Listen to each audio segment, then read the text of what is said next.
I'm very happy that Dinosaur Jr. released their Warner Bros. Catalog. Right. They're telling me about this.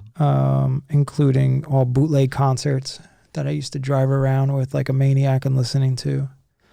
The live version of Water is just awesome.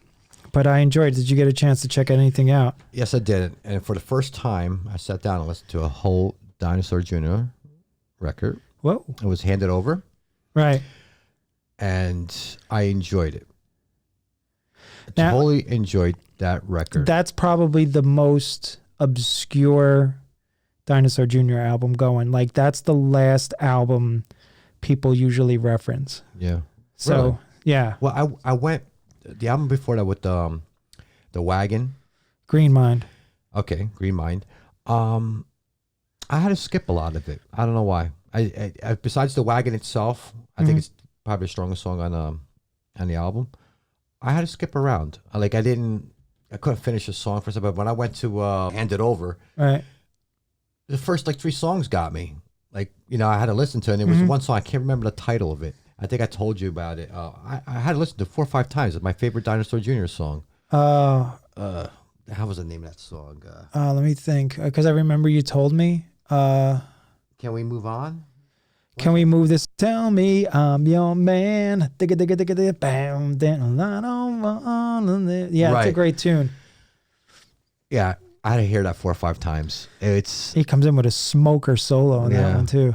Like I said, I'm not, I know Dinosaur Jr. through you, right, and I heard a lot of music over the time, but actually just sit down and actually from start to finish. And that one there, I pretty much did. I might have skipped 1 or 2 I kind of liked, but I gave it a fair shake, and I enjoyed it. I didn't think I was going to enjoy it. Well, there were songs right from the first song to the second song. I think I Don't Think or something that was called the first song. Okay. It got me right from there. The guitar riffs were great. I'm Insane's on there. Right. It just got me. These riffs are great in that album.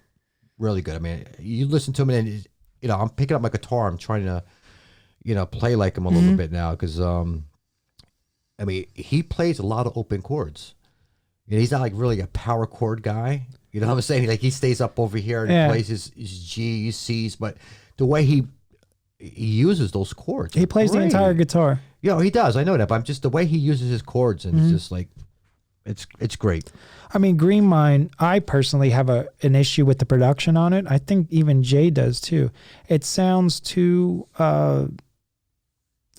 like there's just something about it. That's why when we covered the Wagon,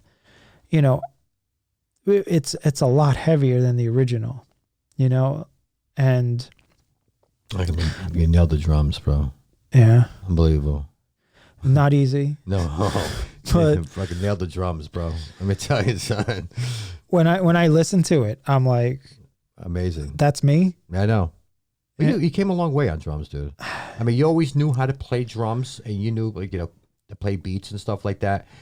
But to play that, that's, Listen, this is advice to any songwriter, guitar player. Listen, traditionally, us guitar players, songwriters, we're at the mercy of drummers that show up, and we're at the mercy of singers that, are divas. Listen, just play everything. Do the whole thing yourselves. And then bring in people to do it.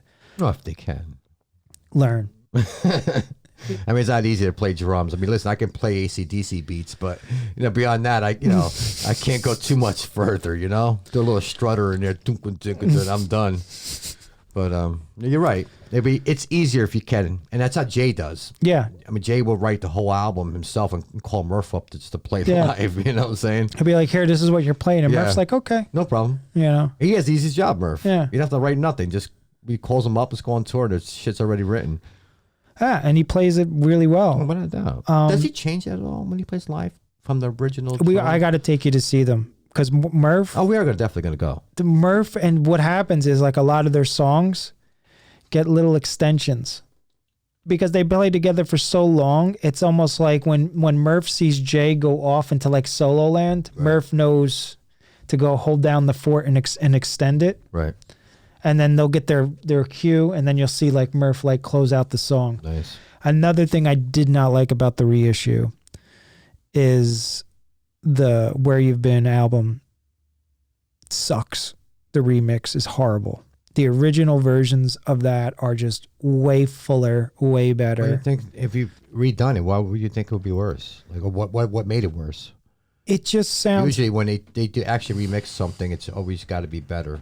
Not always got to be better, but they try to make it better. Well, here's the thing. What happens when I look at Where You've Been and the guitar sounds on it, and it's not my favorite Dinosaur Jr. album. My favorite Dinosaur Jr. album is right behind me, and I prefer, Bug, You're Living All Over Me, the original Dinosaur, and Beyond. Like, those are like my favorite ones.